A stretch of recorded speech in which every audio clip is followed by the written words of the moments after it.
جناب ابو بکر صدیق رضی اللہ تعالیٰ عنہ بیمار ہیں، آخری وقت قریب ہے، اللہ اللہ۔ سیدہ عائشہ صدیقہ رضی اللہ تعالیٰ عنہ کے ہاتھ میں نیا کپڑا دیکھا، بیٹی کے ہاتھ میں نیا کپڑا دیکھا۔ صدیق اکبر رضی اللہ تعالیٰ عنہ نے فرمایا بیٹی یہ کپڑا کیسا ہے؟ عرض کی ابا جان کفن کے ارادے سے منگوا لیا ہے، نہ جانے کس وقت ضرورت پڑ جائے گی، مجھے خطرہ ہے، اندیشہ ہے، آپ کا آخری وقت ہے، میں نے کفن کے لیے کپڑا منگا لیا ہے۔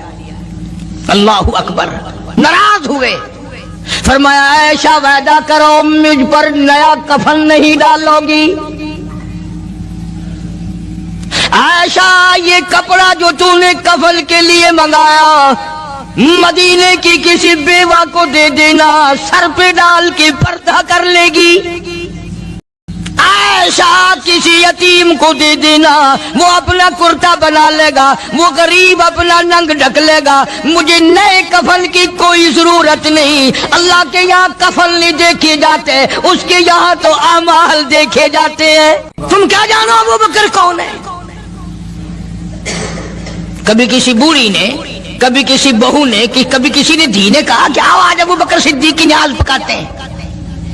نظر اللہ نیاز حسین، نبی کے یار کا نام نہ لینا کبھی بھی۔ امام الانبیاء محبوب کبریا حضرت محمد مصطفیٰ صلی اللہ تعالیٰ علیہ وسلم نے فرما دیا، او لوگوں، امت کے تمام لوگوں کا میں نے احسانات کا بدلہ چکا دیا، سب کے قرضے چکا دیے، سب کے لینے دینے میں نے برابر کر دیے، پر او میرے اللہ ابو بکر کے احسانات کا بدلہ تو دے سکتا ہے، میں نہیں دے سکتا۔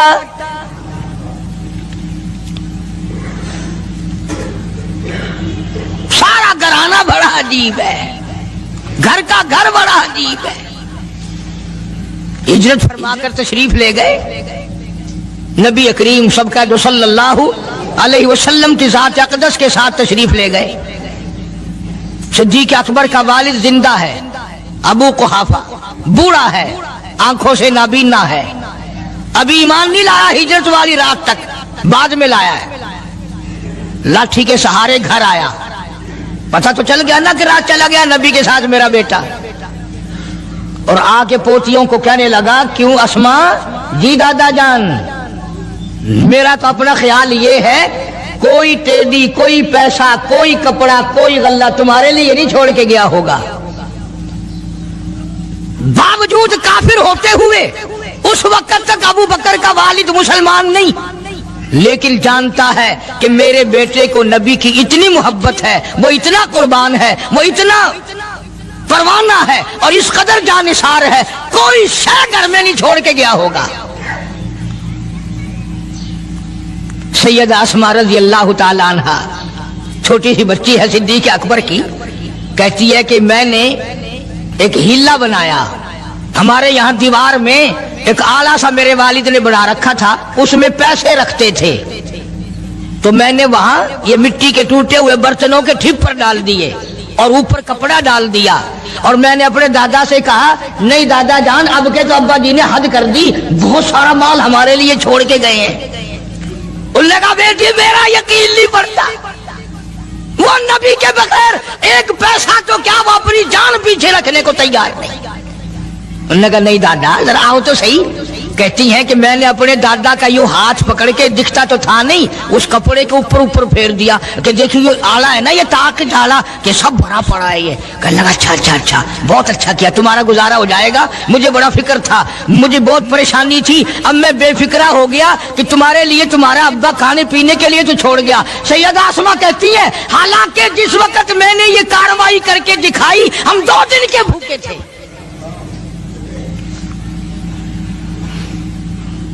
ہزاروں روپیہ جتنا بھی مال تھا گھر میں، جب نبی کے ساتھ گئے سارا پلے باندھ کے لے گئے، نہ جانے کہاں کام آئے گا۔ یہ وہ سیدہ اسماء رضی اللہ تعالیٰ عنہ جس کا حال یہ ہے سارا دن کھجوروں کی گٹھلیاں اکٹھی کرتی ہے، شامن کو ہامن دستے میں کوٹ کر شام کو پانی میں گھول کر پی جاتی ہے، ساری رات مصلی پہ کھڑی ہو کے قرآن پڑھتی ہے۔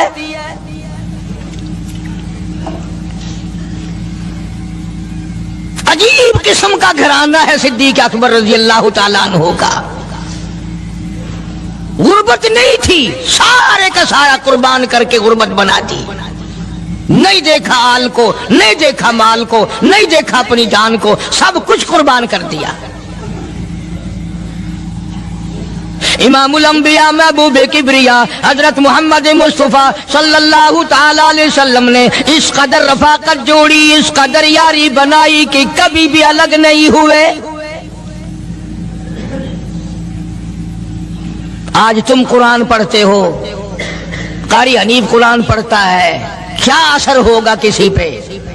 جناب ابو بکر صدیق رضی اللہ تعالیٰ عنہ مکہ مکرمہ میں نماز کی نیت باندھ کر قرآن کریم کی تلاوت کرتے ہیں۔ علماء نے لکھا ہے کہ پہاڑ بھی ہلنے لگ جاتے تھے،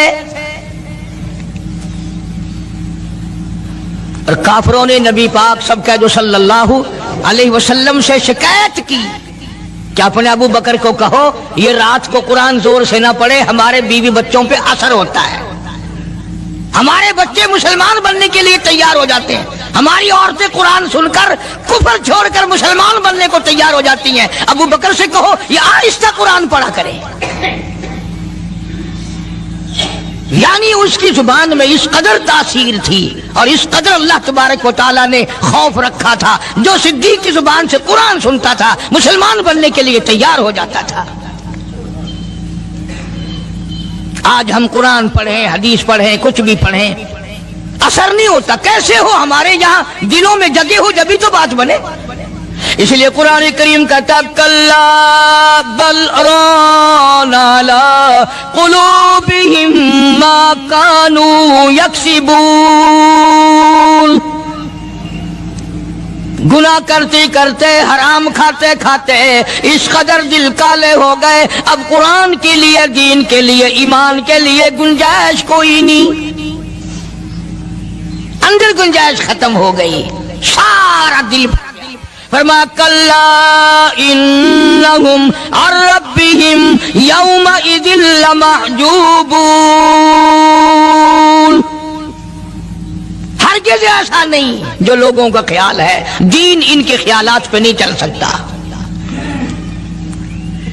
جناب ابو بکر صدیق رضی اللہ تعالیٰ عنہ بیمار ہیں، آخری وقت قریب ہے، اللہ اللہ۔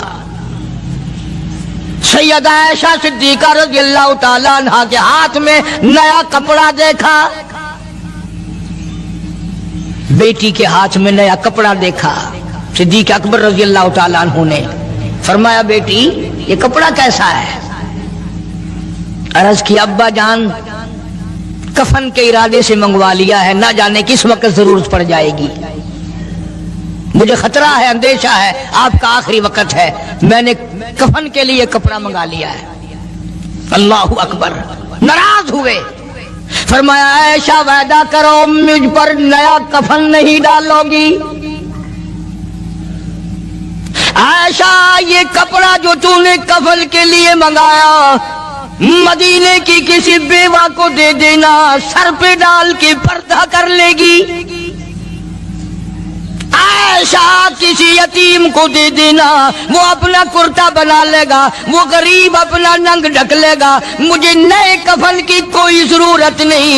اللہ کے یہاں کفن نہیں دیکھے جاتے، اس کے یہاں تو اعمال دیکھے جاتے ہیں۔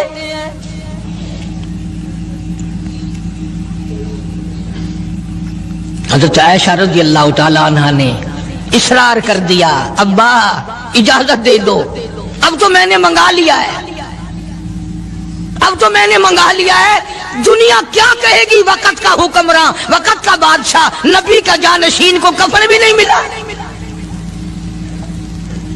پھر دوسرا رخ اختیار کیا ہے صدیق اکبر سب کا جو رضی اللہ تعالیٰ عنہ، فرمایا عائشہ او میری بیٹی، نبی کریم صلی اللہ تعالی علیہ وسلم کا آخری وقت تیری گود میں آیا، تیرے سامنے آیا، تو نے آقا مدنی صلی اللہ علیہ وسلم کا آخری وقت دیکھا۔ حضرت عائشہ رونے لگی، ہاں میں نے دیکھا، سب کچھ مجھے معلوم ہے، پر اے عائشہ شہنشاہ کائنات کا کفن بتا۔ اس مدنی کریم صلی اللہ علیہ وسلم کا، دو جہان کے بادشاہ کا، یتیموں کے وارث کا، بیواؤں کے سہارے کا، دو جہان کے سردار، دو جہان کی رحمت حضرت محمد کریم صلی اللہ علیہ وسلم کا کفن بتا۔ حضرت عائشہ رونے لگی، عرض کی ابا جان، جن کپڑوں میں سرکار اس دنیا سے تشریف لے گئے ان کپڑوں میں 12 پیوند تھے، 12 ٹاکیاں تھی۔ فرمایا عائشہ پھر تیرا کیا خیال ہے، میرا محبوب ٹاکیوں میں گیا ہو، میں نئے پہن کے جاؤں؟ جن کپڑوں میں میری وفات ہو یہی میرے کفن میں استعمال کرنا، یہی کپڑے مجھے کفن میں دے دینا جو میرے جسم پہ ہیں، اس لیے کہ جب میں اپنے آقا سے ملوں گا تو شرمندگی نہ ہو۔ اور آج ذہن یہ ہے کہ میت کے کپڑے کو ہاتھ بھی نہ لگانا، پہننا تو درکنار، ہاتھ لگانے کو تیار نہیں، گھر میں رکھنے کو تیار نہیں، یوں لکڑی سے اٹھا کر پرے پرے پھینکتے ہیں، آگ لگاتے ہیں، نہلانے والے کو دے دیتے ہیں، وہ بھی نہیں پہنتا، یوں ہی گلیوں میں نالیوں میں پھینک جاتا ہے۔ نہ تیرا باپ مرا، جب تجھے نفرت ہے کپڑوں سے، مردہ نوانے والے کا وہ ماما لگتا ہے، وہ کیوں پہنے؟ عرض کرنے کا مقصد یہ کہ ان حضرات کی زندگی تو دیکھو، اور وفات شریف سے پہلے 2.5 برس جو وظیفہ لیا، جو تنخواہ لی سرکاری خزانے سے، خیبر کی زمین بیچ کر صدیق اکبر رضی اللہ تعالیٰ عنہ نے 2.5 برس کی تنخواہ کا حساب کر کے وہ ساری تنخواہ جو لی تھی بیت المال میں واپس داخل کر کے پھر دنیا سے رخصت ہوئے۔ جو تنخواہ لی تھی 2-2.5 سال میں وہ ساری کی ساری واپس کر دی جناب ابو بکر صدیق رضی اللہ تعالیٰ عنہ نے، کہ میں مسلمانوں کا پیسہ کھا کے نہیں مرنا چاہتا، چاہے تنخواہ کے طور پر تھا، کل قیامت میں میرے لیے رکاوٹ نہ بن جائے۔ آج مجھے اور آپ کو تو یہ تلاش بھی نہیں کہ اپنا حلال کے پیسوں سے کفن تو بنا کے رکھ لیں۔ ایئر کنڈیشن کا ہر وقت ذکر ہے، گھر میں ہونا چاہیے، فریج ہونا چاہیے، پنکھے ہونے چاہیے، یہ ہونا چاہیے، کار ہونی چاہیے، موٹر ہونی چاہیے، یہ ہونا چاہیے، اور کبھی گھر میں یہ ذکر بھی ہوا کہ حلال کا کفن بھی ہونا چاہیے۔ وہ کدھر سے آئے گا؟ اس کے لیے کون انتظام کرے گا؟ کون ہم نے گھر میں پیدا کر رکھا ہے جو اس وقت یہ بات دیکھ کر کفن لائے گا؟ اس لیے قرآن کریم نے اعلان کر دیا، لوگوں اپنا سب کچھ پاک صاف بن کے دنیا سے جاؤ، اپنا بدن بھی پاک ہو، عمل بھی پاک ہو، پیٹ بھی پاک ہو، کفن بھی پاک ہو۔ ان ساری میں وہ بات کرتا ہوں جس سے نہ دیوبندی بچے، نہ بریلوی بچے، نہ شیعہ بچے، نہ سنی بچے۔ موت کا جھٹکا تو سب کو لگنا ہے نا، اور ایسا لگتا ہے لاکھوں برس تک منہ کڑوا رہتا ہے۔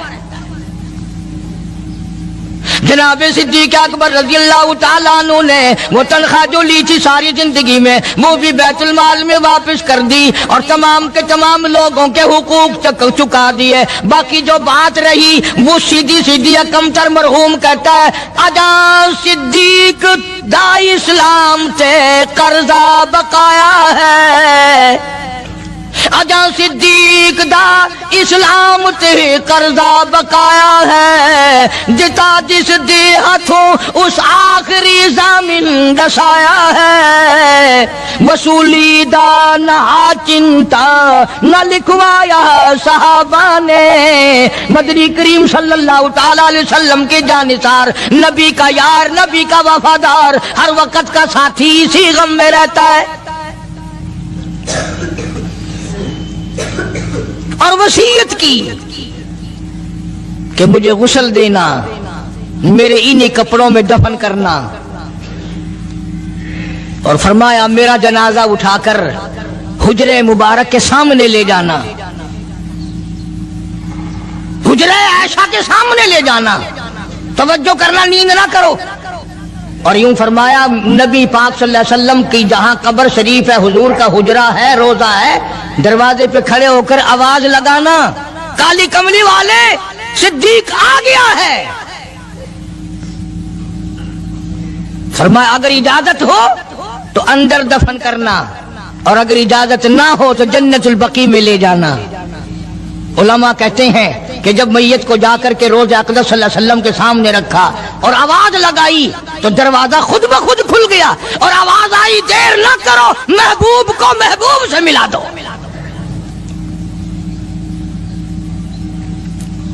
کیا شان ہے ان لوگوں کی، کیا عظمت ہے ان لوگوں کی۔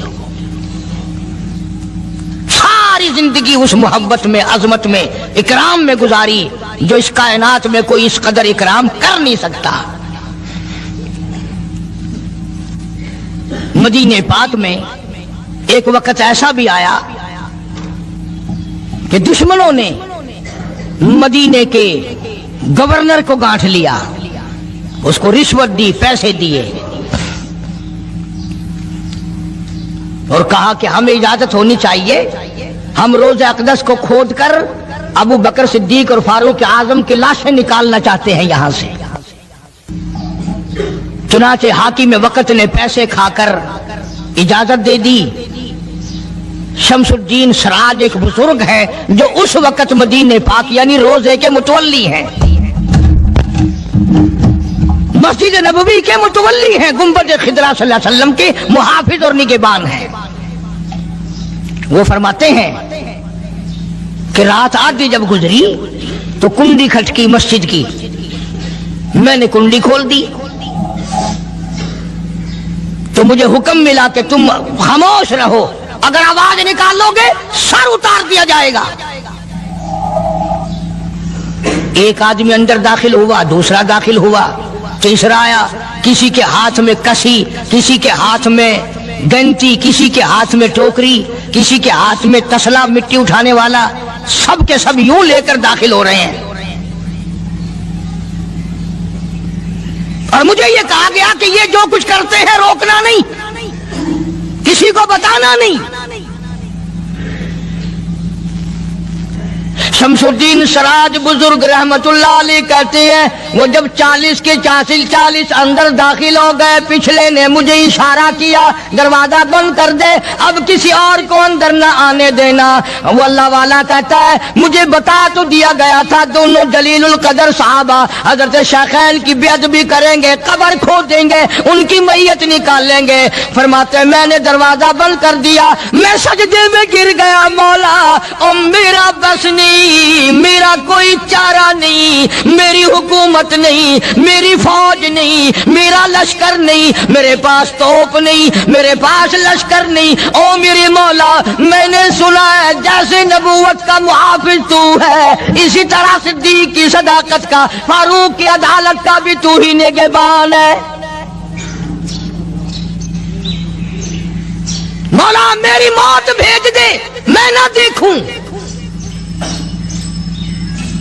شمس الدین سراج بزرگ کہتا ہے کہ اللہ کا حکم ہوا، میں نے بھی دعا تو کی تھی رو رو کے، میرے دیکھتے دیکھتے، توجہ کرنا لفظ سمجھو، میرے دیکھتے دیکھتے مسجد نبوی میں زمین پھٹی اور بمائے ٹوکریوں کے، بمائے سامان کے 40 کے 40 کو زمین نگل گئی۔ اللہ تم سب کو مدینہ پاک جانا نصیب فرمائے۔ وہ جو قالین بچھے ہوئے ہیں نا، کسی پرانے عرب سے اب بھی پوچھ لینا، لمبا کالا کالا نشان لگا ہوا ہے، یہ نشانی ہے کہ وہ کالے جو تھے نا اندر کے کالے، وہ سب یہاں کا رکھ ہوئے ہیں، یعنی خدا صدیق اکبر کا، فاروق اعظم کا، نبی کے یاروں کا اتنا بڑا محافظ ہے، جو بدنیت سے آئے تھے ان سب کو زمین نگل گئی۔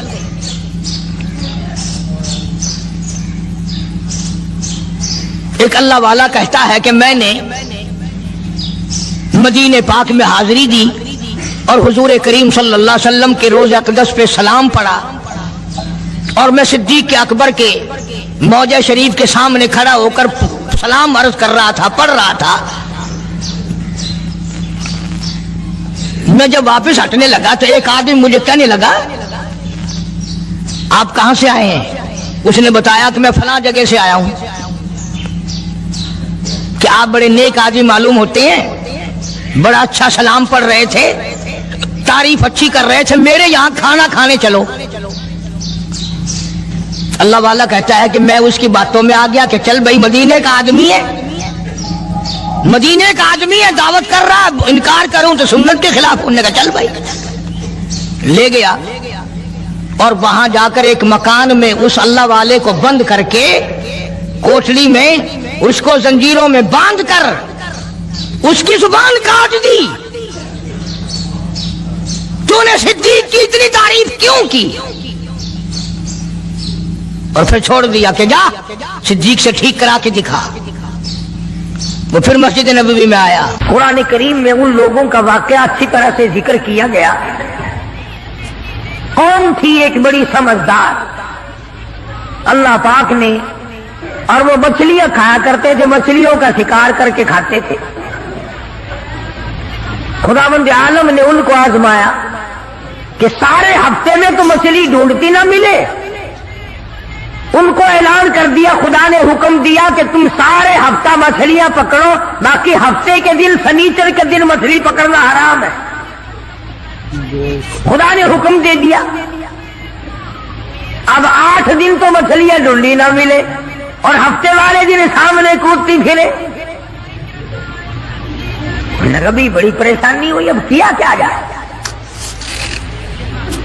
اور دنوں میں تو ملتی نہیں، بڑی کم ملتی ہے، اور ہفتے کے دن یوں سامنے پھرے۔ بس ان کے جو آخری ملے ملانے تھے نا، جیسے کارخانوں میں مال بنتا ہے، ملا کے دماغ میں دین بنتا ہے، بیٹھے بیٹھے دین بنا لیتا ہے۔ تو کہنے لگو میاں پکڑنا ہی منع ہے نا؟ کہ ہاں۔ کھانا منع ہے نا؟ کہ ہاں۔ دریا کے برابر میں کھڈا بناؤ، اس میں پانی بھرو، اور ان سب کو دھکیل کر ہفتے کے دن اس کھڈے میں لے جاؤ، اتوار کو قابو آ جائے گی۔ پڑھ کر دیکھیں آپ قرآن کریم، 9واں سپارہ ہے، ترجمہ ذکر کر رہا ہوں، گپ نہیں ہے۔ گپ سنانے والے تمہیں اور تھوڑے ہیں، میں بھی گپ سناؤں؟ فرمایا بس الہمن القریۃ التی کانت حاضرۃ البحر اذ یعدون فی السبت اذ تأتیہم حیتانہم۔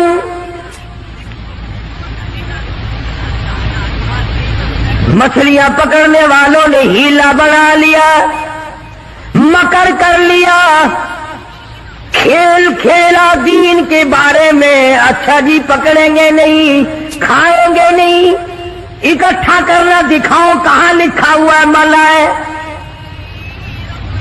آگے پارٹی بن کے، ہاں جی مولوی صاحب دکھاؤ کہاں لکھا ہوا ہے، بتاؤ کہاں لکھا ہوا ہے۔ اکٹھا کرنا، دھکیلنا مچھلیوں کو منع، دکھاؤ کہاں ہے۔ ارے بھائی اللہ پاک نے منع فرمایا، مچھلیوں کا شکار ہفتے کے دن حرام ہے، کھانا حرام ہے۔ کہنے لگا ٹھیک ہے، پکڑنا بھی حرام ہے، کھانا بھی حرام ہے، دھکیل کر گڑے میں اکٹھا کرنا دکھاؤ کہاں حرام ہے۔ اب کون دکھاتا؟ جب نیت بد ہوتی ہے تو مسئلہ پہلے بن جاتا ہے۔ اسی لیے فرمایا کرتے ہیں کہ آدمی اپنے دل سے مسئلہ پوچھے۔ مدنی کریم صلی اللہ تعالی علیہ وسلم تشریف فرمائے، صحابہ کرام بھی تشریف فرمائے۔ زمان بن سلمہ رضی اللہ تعالیٰ عنہ دیہاتی صحابی ہے، دور و دراز کا باشندہ ہے، اجنبی صحابی ہے، دیہات کے رہنے والا، سواری پہ سوار ہو کر آیا اور آ کے مدنی کریم صلی اللہ علیہ وسلم کے بارے میں پوچھا، ہے لوگوں تم میں شہنشاہ کائنات کون ہے؟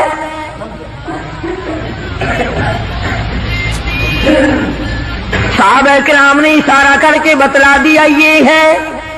قریب ہوا، عرض کرنے لگا آپ رب ذل جلال کی قسم کھا کر بتائیں کیا واقعی آپ نبی ہیں؟ آپ نے فرما دیا ہاں۔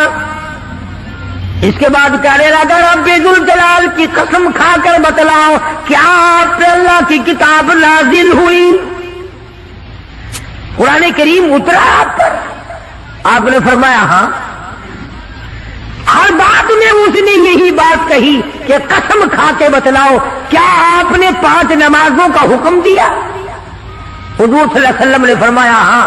پھر قسم کھا کر کے کھلا کر کہنے لگا کیا آپ نے اللہ کی توحید اور اپنی نبوت اور رسالت لا الہ الا اللہ محمد رسول اللہ یہ کلمہ سکھایا ہے، امت کو دیا ہے؟ آپ نے فرمایا ہاں۔ حج کے بارے میں پوچھتا ہے، زکوٰۃ کے بارے میں پوچھتا ہے، رمضان کے روزوں کے بارے میں پوچھتا ہے۔ اور توجہ کرنا، یہ ارکان دین پوچھ کر واپس ہونے لگا اور کہنے لگا واللہ، قسم اللہ کی، لا ازید ولا انقص منہ، میں اس میں نہ کمی کروں گا نہ زیادتی کروں گا، نہ بڑھاؤں گا نہ گھٹاؤں گا، ارکان دین پہ عمل کروں گا، اسلام کی بنیادوں پہ اسلام کی عمارت کھڑی کروں گا، اس کو سنبھال کے رکھوں گا۔ 10 قدم پڑے کو گیا ہے، مدنی کریم صلی اللہ علیہ وسلم نے فرمایا او لوگو، جس نے جنتی آدمی کی زیارت کرنی ہو میں تمہیں دکھاؤں، وہ زمان بن سلبہ تمہارے سامنے جا رہا ہے۔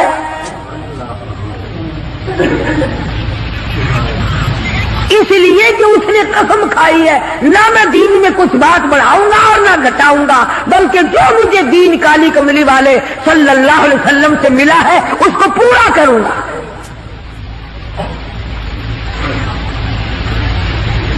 صحابہ کرام نے حضور کی زبان مبارک سے جو سنا اس کو دین بنایا۔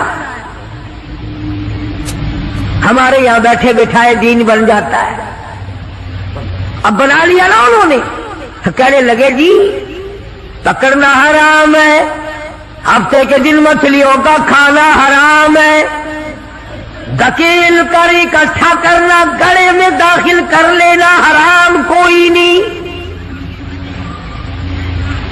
اس میں حرج کیا ہے؟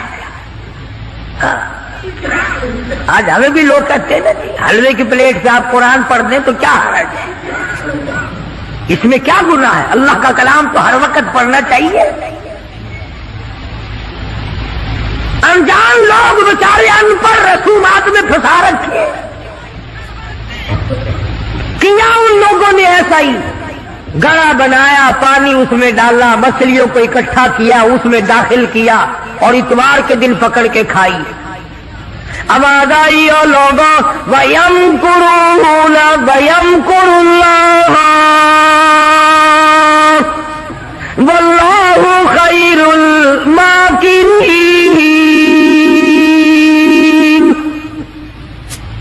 تم نے بھی مکر کیا، تجویز بنائی، میں نے بھی تمہارے لیے عذاب تجویز کر دیا۔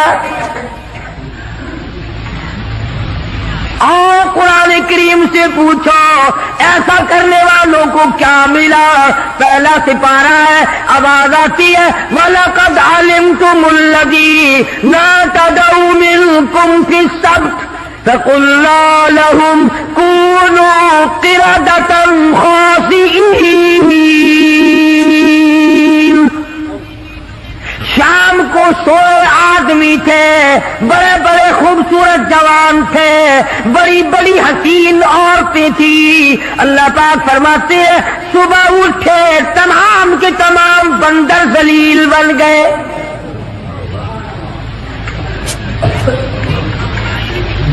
شکلیں بدل گئی پروردگار عالم، سوئے آدمی تھے اٹھے بندر بھولو بن گئے۔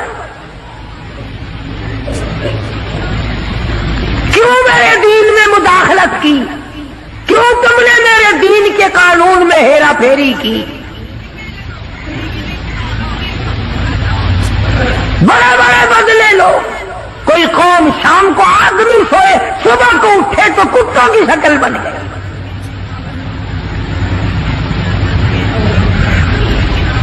ایک سوال پیدا ہوتا ہے کہ آج کل جو لوگ گناہ کرتے ہیں وہ کیوں ان کی شکلیں کیوں نہیں بدلتی؟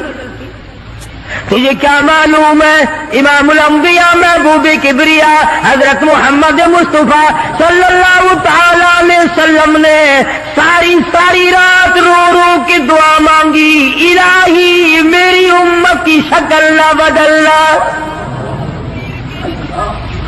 خدا کی قسم آج آدمی بنا پھرتا ہے، انسان بنا پھرتا ہے، حسین بنا پھرتا ہے، خوبصورت بنے پھرتے ہو، یہ سارے کا سارا صدقہ کالی کملی والے کا، ورنہ اب تک کتے بندر بن گئے ہوتے.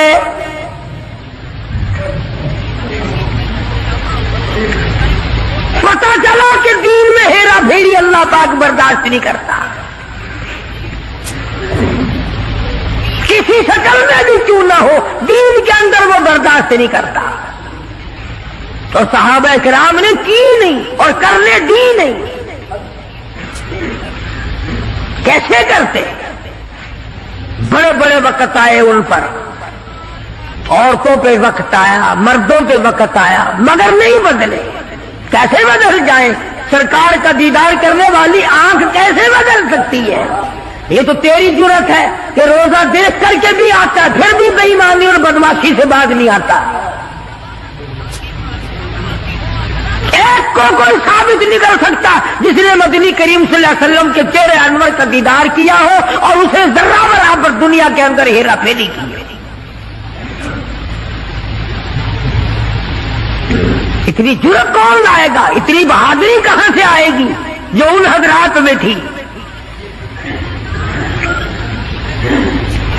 سیدنا فاروق اعظم رضی اللہ تعالی عنہ جیسا جلیل القدر انسان، عظمتوں والا انسان، جب بھی وقت آتا تھا اللہ اکبر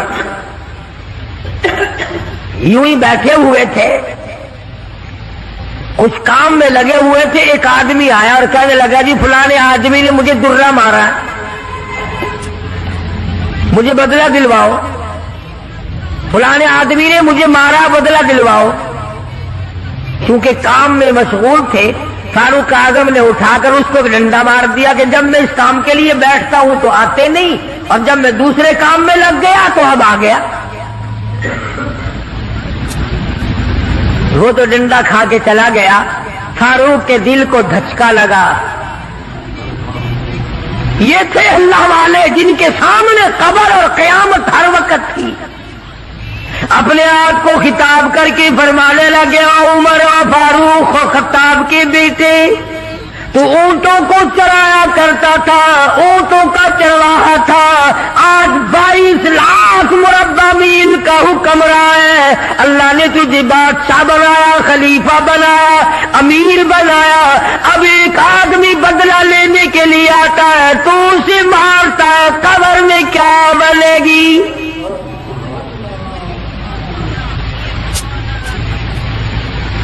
اس آدمی کو بلوایا اور بلا کے فرق اس کے ہاتھ میں درہ دے دیا اور یوں پیٹ کر کے اس کی طرف کھڑے ہو گئے، درہ مار لے، بدلہ لے لے، قیامت میں بدلہ نہ مانگنا. کتنا بڑا آدمی جس کو سرکار مدینہ نے اللہ سے مانگ کے لیا ہو، وہ تو اتنا ڈرتا ہے. اور میں اور آپ جو یوں بارش کی طرح دنیا میں برستے ہو، ہم چوڑے ہوئے بیٹھے ہیں. اور یہ کیا بات ہے؟ جنت ہماری، ہمارے باپ دادا کی. ہزاروں واقعات ہیں صحابہ کرام کے جنہوں نے غلامی کی انتہا کر دی اور پرواہ تک نہ کی کہ تکلیف کتنی ہے اور کس طرح جان بن رہی ہے، جان کو بن رہی ہے. قرآن نے اعتراف کیا، گواہی دی کہ مدنی کریم صلی اللہ علیہ وسلم کے غلاموں کے گلے میں سانس اٹک گیا، پھر بھی خدا کو پکارا، پھر بھی انہوں نے مدنی کریم صلی اللہ علیہ وسلم کی غلامی سے سرتابی نہ کی.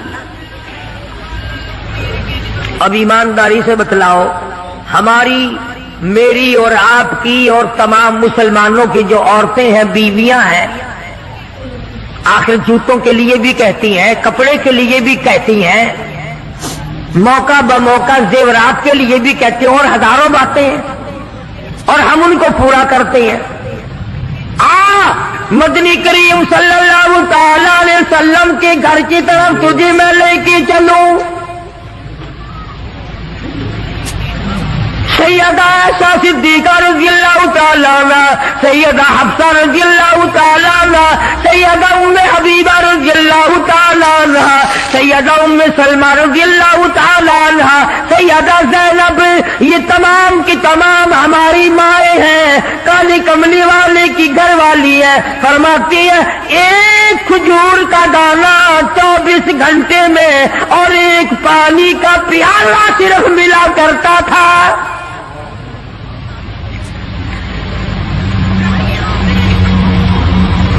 ہماری ماں کا کھانا بھی دیکھو اور پینا بھی دیکھو، گھر والی ہے شہنشاہ کائنات محمد عربی صلی اللہ تعالی علیہ وسلم کی، ادھر جبریل ان کو سلام کہتا ہے، میکائیل ان کو سلام کہتا ہے، خود خدا عرش عظیم سے ان کو سلام بھیجتا ہے، ان کی گود میں کالی کملی والے کا سر ہے، ادھر قرآن مجید آسمان سے آ رہا ہے۔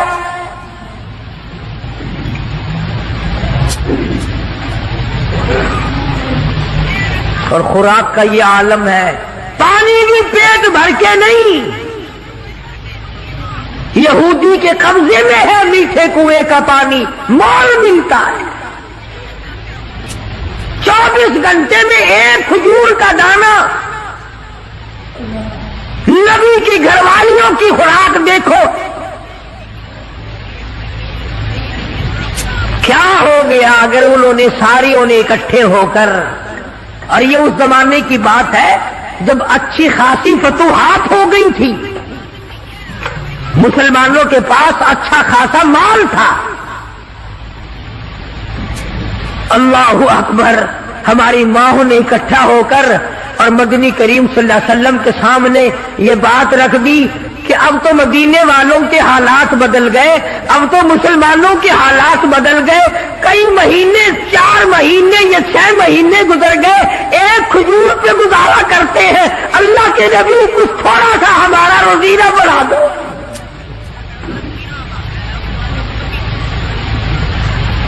کچھ پانی بڑھا دو، کچھ کھانا بڑھا دو۔ اندازہ لگائیں آپ، بس اللہ کے نبی کو اس پر جلال آیا، اور نبی کو جلال آیا تو خدا کو پہلے جلال آ گیا۔ زیور کا مطالبہ نہیں، آرائش کا مطالبہ نہیں، کوٹھی بنگلے کا مطالبہ نہیں، لمبے چوڑے کپڑے کا پروگرام نہیں، شادی والے کپڑوں کا پروگرام نہیں، جوتوں کا پروگرام نہیں، مطالبہ نہیں، کچھ نہیں، اتنی سی بات عرض کی ہے، کالی کملی والے ایک کھجور کھا کر رات دن بھوک لگتی ہے،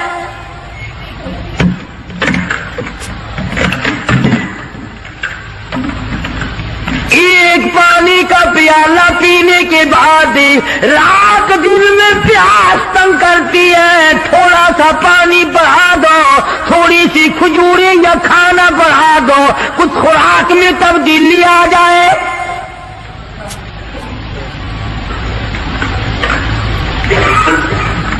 آواز آئی، ایسا اے حفصہ، اے ام سلمہ، اے ام حبیبہ، اے زینب، اے جواریہ، اے صفیہ، میں تمام کے تمام کو تمہیں کہتا ہوں، احد پہاڑ سونے کا بنا کر تمہارے حوالے کر دوں گا، تمام پہاڑ کا پہاڑ سونے کا تمہارے ساتھ ساتھ پھرا کرے گا، دولت مند بن جانا، بڑی بڑی بلڈنگیں بنانا، عمارت بنانا، کوٹھی بنگلے بنا لینا، ہزاروں کھانے ایک وقت میں کھایا کرنا، پر یاد رکھو تمہیں میرے محبوب کی جھولی نہیں ملے گی۔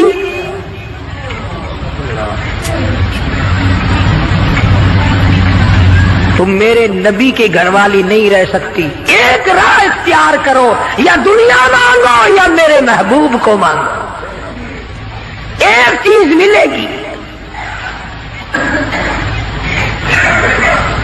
یا میں نے تمہیں اپنا محبوب دے رکھا ہے، تمہارے بستروں میں میرا محبوب ہوتا ہے، جبریل آتا ہے، قرآن آتا ہے، میری رحمت برستی، یا سونا چاندی لے لو یا پھر کالی کملی والے کو لے لو۔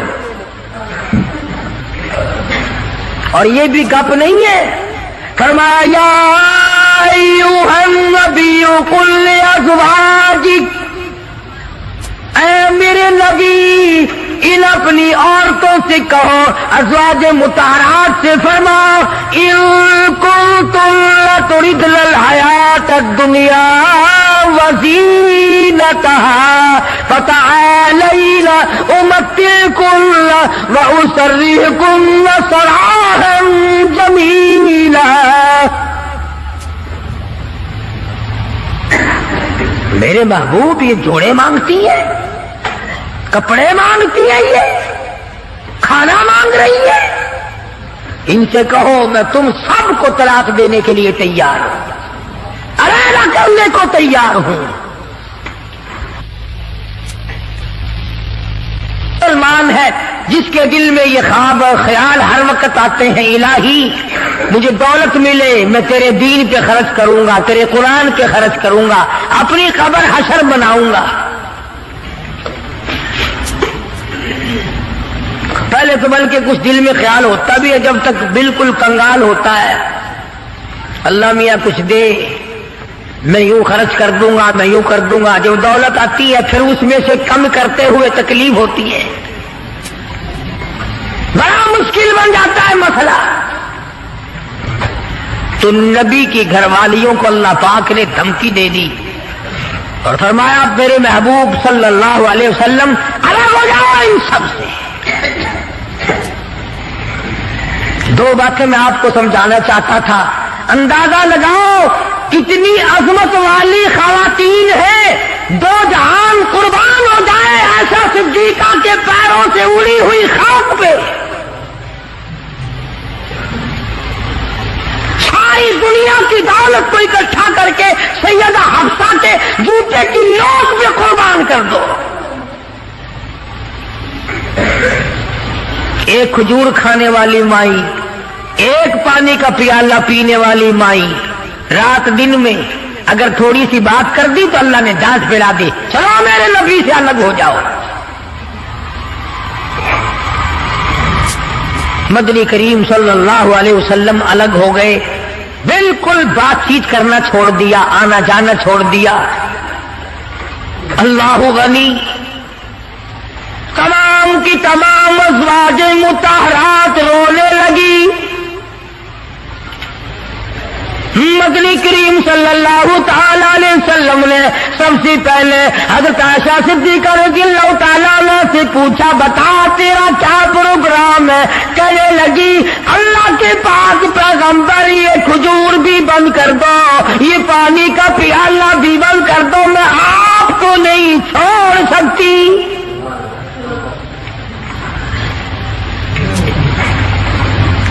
ساری ازواج مطہرات نے یہی جواب دیا۔ ان کے یہاں دنیا پرستی تھی نہیں، اور یوں لکھا ہے کہ ازواج مطہرات کے یعنی عام بولی میں سمجھو ہمارے نبی کے جو گھر تھے، چھت اتنی اونچی تھی کہ کھڑا ہو کر آدمی ہاتھ لگا لے، کھجور کی پنکھے، کھجور کی چھڑیں پڑی ہوئی تھی، ٹپک ٹک ہے حضور صلی اللہ علیہ وسلم کے حجرے۔ سیدہ حفصہ فرماتی ہے رضی اللہ تعالی عنہا کہ ٹاٹ کا بنا ہوا ایک بسترا تھا، ہم سردی میں اس کو آدھا نیچے بچھا لیتے، آدھا اوپر اوڑھ لیتے، اور گرمی میں اسی کی طے کر کے بچھا لیا کرتے تھے۔ بس یہی تھا سردی کا، گرمی کا۔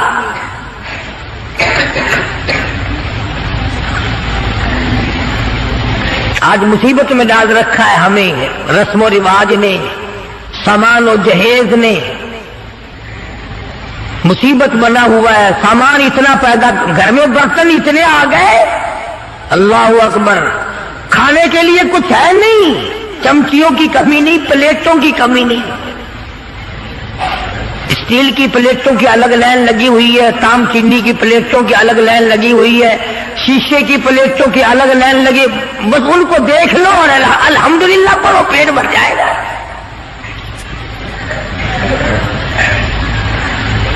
آکاش، ہم ان برتنوں کے بجائے اتنا وقت اللہ کے ذکر میں لگاتے ہیں،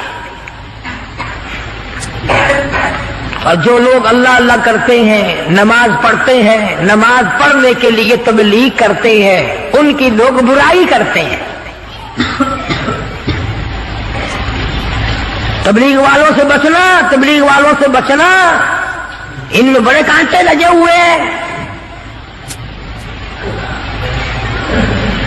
صاف یوں نہیں کہتے ان لوگوں سے بچنا جو ہمارا 40واں بند کرے، جو ہمارا 30 بند کرے۔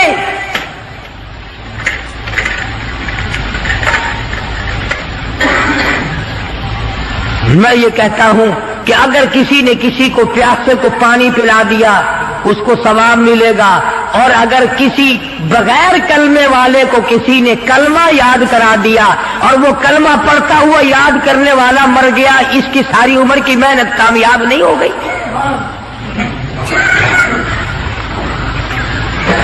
اس کی تمام عمر کی محنت اور کوشش اور جدوجہد کامیاب نہیں ہو گئی؟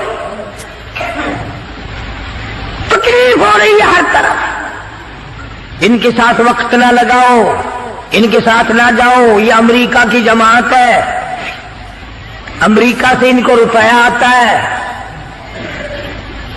وہ امریکہ بھی اچھا ہے جو روپیہ بھی دے، بسترے بھی سر پہ اٹھواوے، پکاؤ بھی خود اور کھاؤ بھی خود۔ حافظ غلام مصطفیٰ صاحب ہمارے دوست ہیں، پچھلے سال یا اس سے پچھلے سال وہ چلے میں گئے پشاور کی طرف، جماعت والوں نے ایک دمبا خرید لیا، جماعت والوں نے ایک دمبا خرید لیا، گوشت پلے باندھ لیا، پائیا کی بوٹی 10 سیر پانی میں ڈالنے اور سب کو کہے کھاؤ، گوشت ہے کھانا الحمدللہ۔ وہ ایک دمبا چھوٹا سا تھا، 20 دن تک چلایا۔ امریکہ کا روپیہ لینے والے یوں کھانے کھایا کرتے ہیں۔ مدنی کریم صلی اللہ تعالی علیہ وسلم کی ازواج مطہرات نے صاف صاف جواب دے دیا اور عرض کیا کہ یا رسول اللہ یہ بھی بند کر دو، ایک کھجور بھی بند ہو جائے، یہ پانی کا پیالہ بھی بند ہو جائے، رب ذوالجلال کی قسم ہم آپ کے بغیر زندہ نہیں رہیں گے۔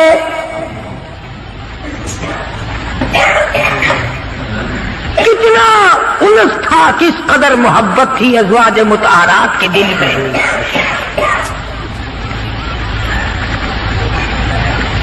ازواج مطہرات میں سے ایک مائی کی اماں مکے سے آئی، ملنے کے لیے آئی، 300 میل کا پیدل سفر کر کے آئی کہ اپنی بیٹی کو مل کے آؤں، مدینے میں نبی کی گھر والی ہے، میری بیٹی ہے، مل کے آؤں۔ مدینے میں آ پہنچی، دروازہ کھٹکھٹایا، پوچھا اندر سے کون ہے؟ کہ بیٹی میں تیری اماں ہوں، دروازہ کھول۔ اندازہ لاؤ کئی سال اماں کو ملے ہوئے ہو گیا، دور و دراز سے چل کے آئی ہے، سر کے بل دوڑ کے آتی، دروازہ کھولتی، اماں کو لپٹتی، اماں بیٹی کو لپٹتی، خوشی کے آنسو بہتے۔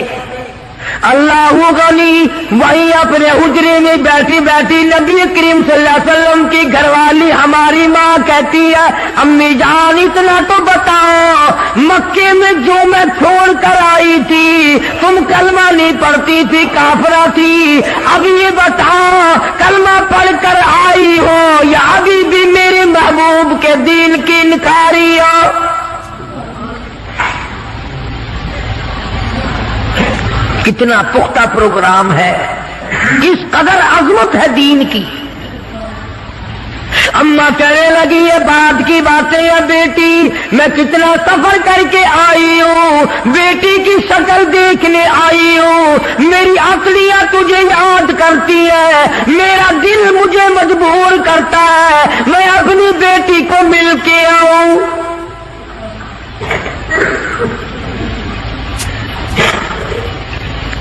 اللہ اکبر۔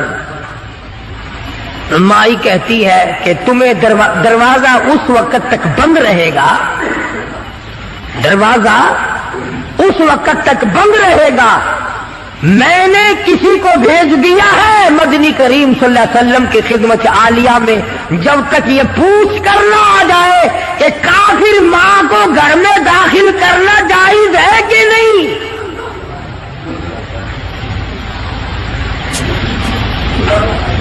اس وقت تک دروازہ بند رہے گا، تمہیں باہر رہنا پڑے گا۔ اندازہ لگاؤ دین کی عظمت کا، اندازہ لگاؤ اطاعت اور غلامی کا، فرما برداری کا، اندازہ لگائے کہ حضور کی گھر والی حضور سے پوچھے بغیر اپنی ماں کو گھر میں داخل کرنے کو تیار نہیں ہے۔ مدنی کریم صلی اللہ تعالی علیہ وسلم کی طرف سے اجازت ملی، داخلہ آ گیا۔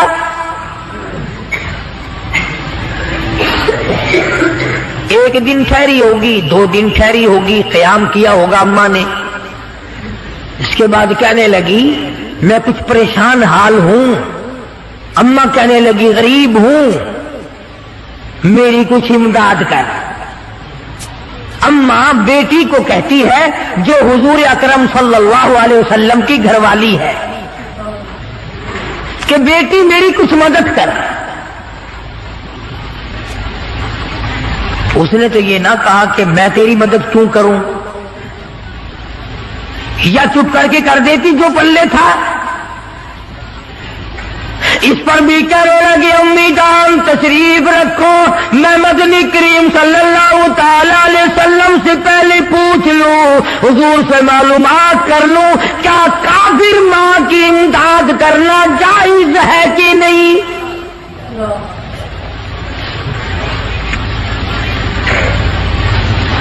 کبھی ہم نے بھی پوچھا کسی معاملے میں کہ آؤ قرآن سے پوچھیں، دین سے پوچھیں، معلومات کریں کہ قرآن کریم میں فلم دیکھنا جائز ہے کہ نہیں، تماشے دیکھنا جائز ہے کہ نہیں، حرام کھانا جائز ہے کہ نہیں، ملاوٹ کی کمائی کھانا کیسا ہے، رشوت بٹور کر اپنی اولاد کے لیے بنگلے کی صورت میں جہنم بنانا کیسا ہے۔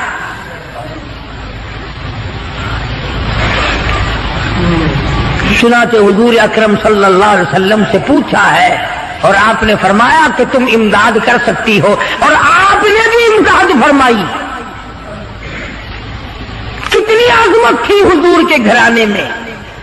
ادھر خود حضرت ام حبیبہ رضی اللہ تعالی عنہا بیٹی ہے ابو سفیان رضی اللہ تعالی عنہ کی، گھر والی ہے مدنی کریم صلی اللہ علیہ وسلم کی۔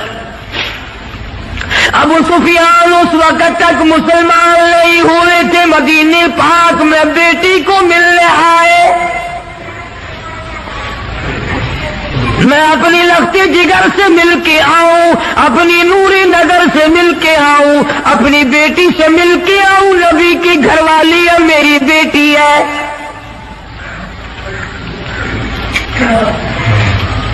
ابو سفیان مدینے پاک میں آئے اور حجروں میں سے معلوم کیا کہ میری بیٹی کا حجرہ کون سا ہے۔ چنانچہ دستک دی، بیٹی نے دروازہ کھولا، ٹاٹ کا بنا ہوا جس بستر پر محمد عربی صلی اللہ تعالی علیہ وسلم آرام فرمایا کرتے تھے وہ بستر بچھا ہوا تھا۔ ادھر دروازہ کھول کر دوڑ کر وہ بستر لپیٹ کے ایک طرف رکھ دیا۔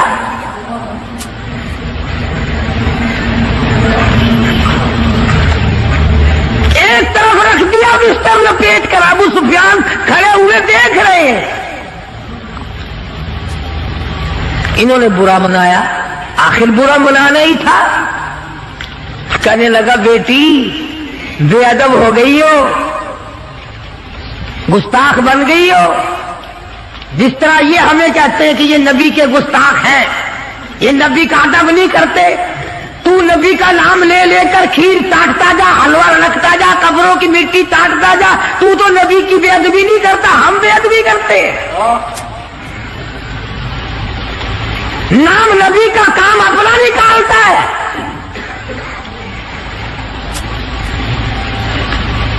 ہو جی فلانے بازار پہ چلے جاؤ نا، میں گیا سی، میرا کاروبار نہیں چلتا سی، بس اس دن الحمدللہ بس وارے نہیں آ رہی ہیں. سلطان باہو سب قید رحمت اللہ علیہ، اللہ والے بزرگ ہیں.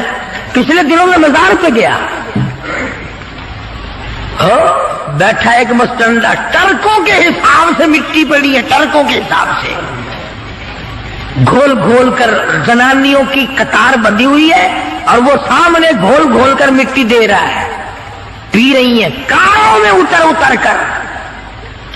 لکھے پڑے لوگ افسر لا رہے ہیں، چل تیری بیماری دور ہو جائے گی، تجھے مٹی پلا کے لاؤ.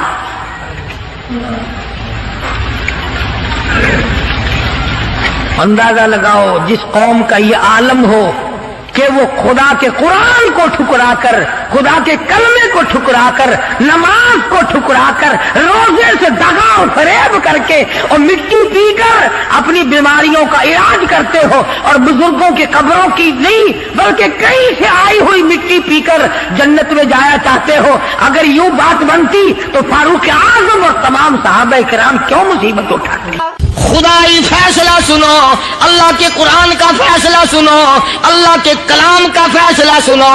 جس کا کان میرا کلام سننے کے لیے تیار نہیں، جس کو میرا قرآن سن کے مزہ نہیں آتا، جس کو میرا کلام سن کے حلاوت نہیں آتی، جس کو میرا کلام سن کے لذت نہیں آتی، جس کی روح تازی نہیں ہوتی، جس کو لطف نہیں آتا، جس کو کیف نہیں آتا، جس کو سرور نہیں آتا، جو میرا قرآن سننے کو تیار نہیں، جو میرا قرآن آنکھوں سے دیکھنے کو تیار نہیں، جو میرا قرآن سننے سمجھنے کے لیے تیار نہیں.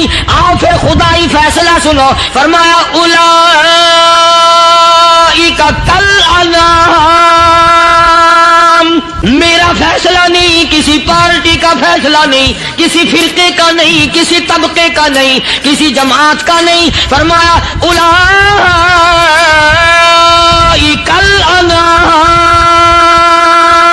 پیدا کرنے والا مالک و خالق کہتا ہے مجھے اپنی کبریائی کی قسم، یہ سارے جانور ہیں، سارے کے سارے جانور ہیں. یہ درندے ہیں جو ایک دوسرے کو چیر پاڑ کر کھاتے ہیں، یہ درندے ہیں جو ایک دوسرے کا خون پیتے ہیں. فرمایا بل ہم اضل، جانوروں سے بھی بدتر. میرے بندو، میرا رمضان ہے، میرا قرآن ہے، یہ تمہارے لیے سفارشی بنیں گے. شہر رمضان الذی انزل فیہ القرآن ھدی للناس وبینات من الھدی والفرقان. اور میرے بندو، میں نے رمضان میں قرآن مجید کو نازل کیا، اس کو کلام الہی سے مشابہت ہو گئی. اب تیری زبان ہو، میرا کلام ہو، مہینہ رمضان ہو، ادھر میری جنت ہو، تیرے لیے سال پہلے سجا کے رکھ دو. جس کے دل میں قرآن سن کر ترس نہیں، جس دل میں رحم نہیں، اپنے سے کمزور دیکھ کر جس کے دل میں شفقت نہیں، مہربانی کا مادہ نہیں. فرمایا وہ کوئی بندہ ہے، وہ تو جانور ہے. اور خدا قسم میں آ گیا، فرمایا بل ہم اضل، اس سے بھی بدتر. اللہ والے جو ہیں وہ ان خصلتوں کو دور کراتے ہیں، اور وہ آدمی کے مزاج اور دل میں سے ایسی چیزیں نکالتے ہیں جو اس کی بربادی کا ذریعہ بنتا ہے. دل کی بیماریوں کا کسی کو فکر نہیں. بخار ہو جائے، آپ چڑھ جائے، آپ کو پتہ چل جاتا ہے. نزلہ ہو جائے، آپ کو پتہ چل جاتا ہے. کھانسی ہو جائے، پتہ چل جاتا ہے. دل کی بیماریوں کا کیا پتہ چلے؟ صحابہ اکرام رضوان اللہ تعالی علیہم اجمعین کی جماعت کے اللہ پاک کے محبوب حضرت محمد الرسول اللہ صلی اللہ تعالی علیہ وسلم نے دلوں کی صفائی کی. پہلے لوگ جھونپڑیوں میں کچے کوٹھوں میں رہتے تھے، نہ اتنی صفائی تھی نہ اتنی ترقی تھی. آج برتنوں کی صفائی دیکھو، کپڑوں کی صفائی دیکھو، مکان کی صفائی دیکھو، رات دن بس اسی دھندے میں لگے ہوئے. سارا دن برتن دھونے سے فرصت نہیں، سارا دن کپڑوں کے بناؤ اور سنوار میں فرصت نہیں.